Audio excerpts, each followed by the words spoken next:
Aliyekuwa mbunge wa Kilwa Kusini Selemani Bungara almaarufu Bwege ameibua mjadala mkali baada ya kutoa wito kwa Watanzania kujiepusha na maandamano yaliyopangwa kufanyika Oktoba 29. Bungara ametahadharisha kuwa kushiriki katika hatua hiyo kutahatarisha amani ya nchi na huenda ikawa mwisho wa Chama cha Demokrasia na Maendeleo Chadema.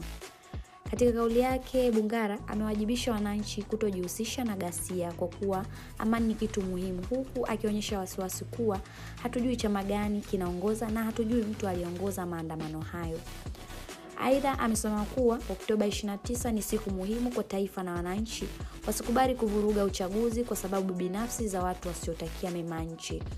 Kauli hii imepokelewa na hisia tofauti hasa katika mitandao ya kijamii, huku baadhi ya wachangiaji wakimpongeza Bwege kwa kuona mbele, wengine wakimkosoa vikali na kuhusisha msimamo wake na kubadili mwelekeo wa kisiasa.